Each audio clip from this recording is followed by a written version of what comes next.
Hello दोस्तों, कैसे हैं आप। उम्मीद आप सब खैरियत से होंगे। तो आज इस वीडियो में मैं आप लोगों को बताऊंगा फ्रंट एंड डेवलपमेंट क्या होता है और बैक एंड डेवलपमेंट क्या होता है, इसमें डिफरेंस क्या है, इनके क्या क्या प्रोज एंड कॉन्स हैं, किसे यूज़ करना, किसे सीखना इजी है और किसे सीखना टफ है। तो ये सारा कुछ आज मैं इस वीडियो में आप लोगों को बताऊंगा। तो चलिए स्टार्ट करते हैं।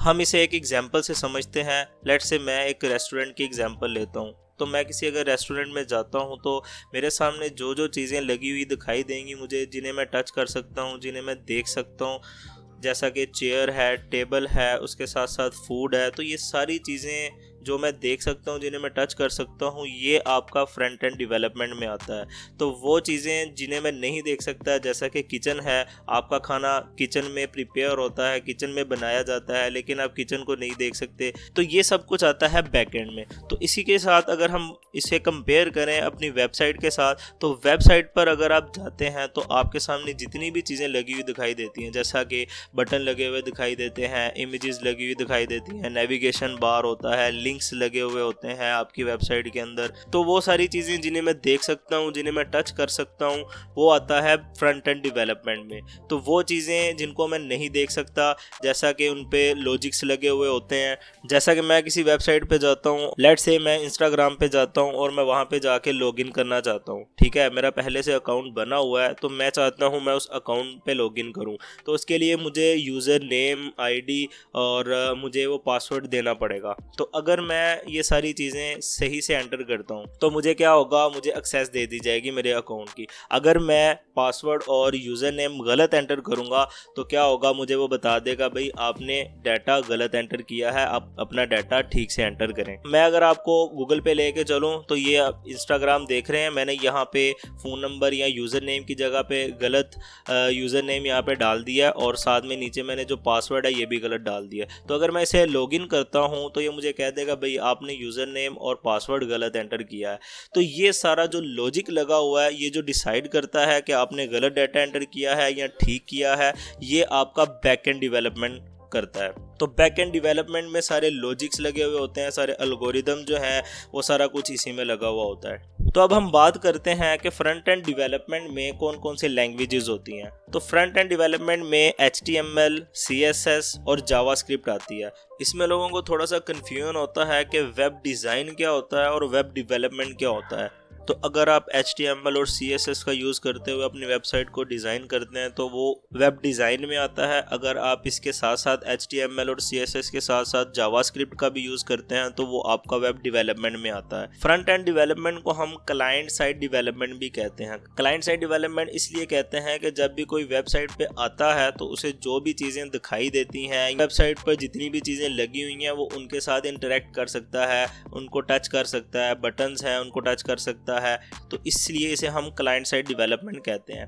तो आपका जो वेब डिज़ाइनर होता है या जो वेब डेवलपर होता है वो ये डिसाइड करता है आपकी वेबसाइट पर जो बटन लगे हुए हैं, जो इमेजेस लगी हुई हैं, तो ये सारी चीज़ें कहाँ पर आएंगी। अब हम बात करते हैं कि फ्रंट एंड डेवलपमेंट में कौन कौन से फ्रेमवर्क आते हैं। तो फ्रंट एंड डेवलपमेंट में React.js आता है, Angular.js आता है, Vue.js आता है। इसमें याद रहे कि जो React.js है ये फ्रेमवर्क नहीं है, ये जावास्क्रिप्ट की लाइब्रेरी है। तो अगर हम बैक एंड डेवलपमेंट की बात करें तो बैक एंड डेवलपमेंट में बहुत सारी लैंग्वेजेस आती हैं। आप इसमें से कोई भी एक चूज़ कर सकते हैं, जैसा कि जावा है, जावास्क्रिप्ट है। जी हाँ, बिल्कुल, जावास्क्रिप्ट जो है वो फ्रंट एंड डेवलपमेंट में भी यूज़ होती है और बैक एंड डेवलपमेंट में भी यूज़ होती है। इसके साथ साथ PHP आती है, इसके साथ साथ रूबी आती है, Node.js आता है, उसके साथ साथ .NET जो कि फ्रेमवर्क है C# का, वो भी इसमें आता है। इसके साथ साथ पाइथन आती है, पाइथन में Django है,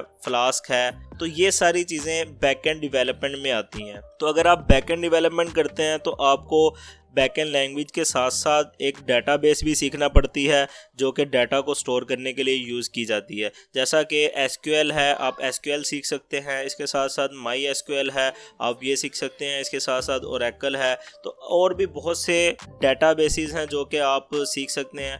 इनमें से याद रहे आपको कोई सा भी एक डेटाबेस सीखना होता है और ये जो बैकएंड की लैंग्वेज होती है इसमें से भी आपको कोई सी एक लैंग्वेज सीखनी होती है। बैकएंड डेवलपमेंट को बेसिकली सर्वर साइड डेवलपमेंट कहा जाता है, यानी कि आपकी जितने भी लॉजिक्स होते हैं, जितने भी एल्गोरिदम्स होते हैं, जितनी भी फंक्शनैलिटी होती है आपकी वेबसाइट की, वो सारी की सारी इसी पर बनाई जाती है। बैकएंड डेवलपमेंट बेसिकली आपका डाटा होता है, उस पर आप प्रोसेसिंग करता है। जैसे मैंने एक एग्जांपल दी थी इंस्टाग्राम, उसमें हमने गलत डाटा एंटर किया था, जिसपे उसने हमें बता दिया था कि आपने डाटा गलत एंटर किया है, आप ठीक से डाटा एंटर करें। तो ये सारा कुछ जो था, ये सारी जो प्रोसेसिंग थी, लॉजिकल प्रोसेसिंग, ये आपकी बैकएंड डेवलपमेंट में होती है, ठीक है, जो कि आपकी सर्वर साइड के ऊपर प्रोसेसिंग होती है, ठीक है। आपकी जो बैकएंड की फाइल होती हैं वो सर्वर पर पड़ी होती हैं, सर्वर के ऊपर आपका डाटा यहाँ से जाता है, आपका जो बैकएंड होता है वो उस डाटा के ऊपर प्रोसेसिंग करता है और फिर उसे आपके